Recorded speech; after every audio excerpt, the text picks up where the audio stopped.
Abra o seu coração para o Evangelho do Dia. Queridos irmãos, queridas irmãs, nós vamos agora à proclamação do Evangelho. Esse Evangelho que se encontra em João capítulo 11, versículos 45 a 56. Eu quero dedicar para você que não consegue enxergar a maldade das pessoas, que acha que todo mundo é seu amiguinho e que sai confiando em todo mundo, sem perceber que muitas vezes a pessoa que mais deseja te destruir está bem perto de você. Que você possa ouvir esse Evangelho e extrair dele a mensagem de fé que Jesus tem para você nesta manhã. O Senhor esteja convosco. Ele está no meio de nós. Proclamação do Evangelho de Jesus Cristo segundo João. Glória a vós, Senhor. Naquele tempo, muitos dos judeus que tinham ido à casa de Maria e viram o que Jesus fizera, creram nele. Alguns, porém, foram ter com os fariseus e contaram o que Jesus tinha feito. Então, os sumos sacerdotes e os fariseus reuniram o conselho e disseram: que faremos? Este homem realiza muitos sinais. Se deixarmos que ele continue assim, todos vão acreditar nele. E virão os romanos e destruirão o nosso lugar santo e a nossa nação. Um deles, chamado Caifás, sumo sacerdote em função naquele ano, disse: vós não entendeis nada. Não percebeis que é melhor um só morrer pelo povo do que perecer a nação inteira? Caifás não falou isso por si mesmo. Sendo sumo sacerdote em função naquele ano, profetizou que Jesus iria morrer pela nação. E não só pela nação, mas também para reunir os filhos de Deus dispersos. A partir desse dia, as autoridades judaicas tomaram a decisão de matar Jesus. Por isso, Jesus não andava mais em público no meio dos judeus. Retirou-se para uma região perto do deserto, para a cidade chamada Efraim. Ali permaneceu com seus discípulos. A Páscoa dos judeus estava próxima. Muita gente do campo tinha subido a Jerusalém para se purificar antes da Páscoa. Procuravam Jesus e, ao se reunirem no templo, comentavam entre si: que vos parece? Será que ele não vem para a festa? Palavra da salvação. Glória a vós, Senhor. Queridos irmãos, queridas irmãs, como nós acabamos de ouvir e como esse texto deixa muito claro para todos nós, aqui está o cenário que antecede o início da Semana Santa, que começa amanhã com o Domingo de Ramos. O cenário que já prefigura para nós, que já antecipa para nós o que vai acontecer na Sexta-feira Santa, com o julgamento, a crucificação e a morte de Jesus. A igreja, muito sabiamente, ela vai nos trazendo os textos aos poucos, e à medida que vamos nos aproximando da Semana Santa, a igreja vai nos oferecendo a oportunidade de perceber o que estava acontecendo antes de que Jesus fosse entregue por Judas, o que estava acontecendo antes de Jesus ser crucificado e morrer de uma maneira tão dolorosa e sofrida. Esse texto vem nos mostrar que tudo aconteceu por inveja, por ciúme dos fariseus e dos sumos sacerdotes que estavam em função naquele ano. Pessoas invejosas que não suportavam o brilho de Jesus decidiram colocar um fim na vida dele. Aqui fica uma mensagem muito importante para você. O mundo vive pedindo, vive clamando, desejando que pessoas de luz apareçam. Pessoas com talentos, pessoas com dons, pessoas que saibam fazer as coisas, pessoas que consigam se destacar. Mas ao mesmo tempo que o mundo deseja que essas pessoas surjam, ao mesmo tempo o mundo não suporta o brilho dessas pessoas. Em qualquer lugar, em qualquer estado, em qualquer país, em qualquer religião, em qualquer tempo, as pessoas que brilham, elas pagam um alto preço e muitas vezes pagam com a própria vida. O primeiro caso que nós temos de uma pessoa que teve que pagar com a vida por brilhar, por destacar, foi o caso de Abel, irmão de Caim. Por que Caim matou Abel? Porque sentia inveja do próprio irmão. Aí você vê, Abel oferecia um sacrifício a Deus, Deus se agradava do sacrifício de Abel, e isso foi um motivo que Caim encontrou para matar o seu irmão. Nós temos o caso de Jesus. Jesus, que não tendo feito nada de mal, pelo contrário, só fazia o bem, só ajudava as pessoas, começou a ser perseguido. E como as pessoas viram que Jesus não iria parar, pelo contrário, Jesus estava aumentando cada vez mais a intensidade da sua ação missionária, então a solução seria matar Jesus. Esse texto vem nos mostrar que todas as vezes que aparecer alguém com uma chama, com um brilho, com um dom, com um talento, essa pessoa também vai pagar o preço.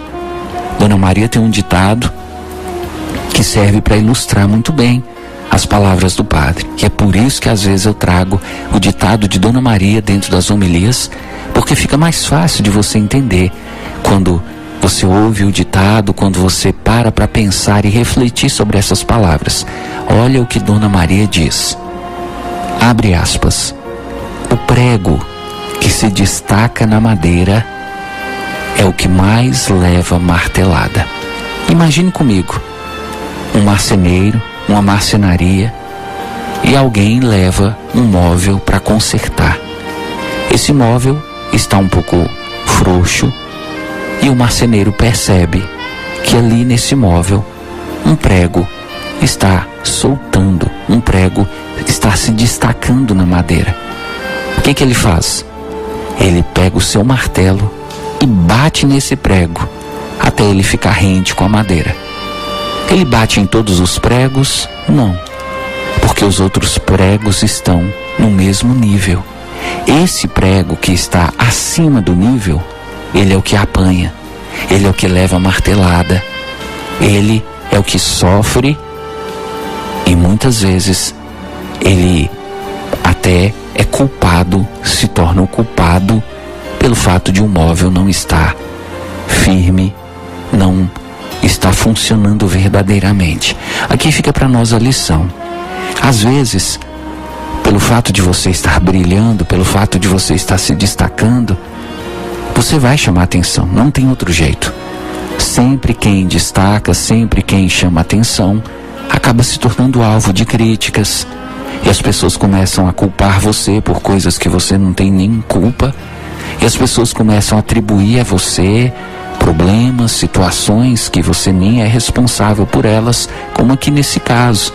Jesus foi utilizado como bode expiatório para fariseus, sumos sacerdotes que achavam que os romanos poderiam se voltar contra eles e querer destruir o templo e querer até destruir a nação. Aqui você começa a perceber que a pessoa, quando ela tem inveja, ela não precisa de um motivo. Ela inventa, ela cria um motivo para te perseguir, para te atacar, para tentar te destruir. Então, não adianta você ficar perguntando, mas o que foi que eu fiz com aquela pessoa? Gente, eu nunca fiz nada com aquela pessoa. Pelo contrário, eu tratei aquela pessoa tão bem. Por que aquela pessoa não gosta de mim? Por que aquela pessoa me persegue? Por que aquela pessoa me deseja o mal? Veja, você não precisa fazer o mal. O simples fato de você brilhar já é o suficiente para que as pessoas queiram apagar a sua luz. E aí cabe a você ter o cuidado. Porque veja, Jesus, sendo o Filho de Deus, poderia pensar assim: eles querem me matar, mas eu sou filho de Deus, eles não vão conseguir. Eu vou continuar andando no meio deles, eu vou continuar fazendo tudo que eu fazia. Eu não estou nem aí, eu não me importo, eu não me preocupo. Se Jesus agisse assim, ele poderia talvez ser chamado de irresponsável.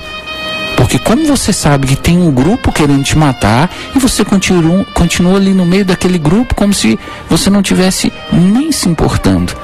Então, a atitude de Jesus mostra para nós que nós também temos que ter cuidado. Nós também temos que tomar algumas providências, ter cautela. Nós temos que ter reserva.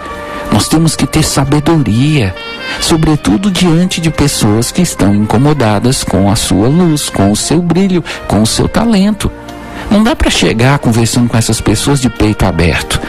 Não dá para achar que todo mundo é seu amigo e que Deus está do seu lado e que caiam 1000 à sua esquerda, 10.000 à sua direita e ninguém vai te atingir.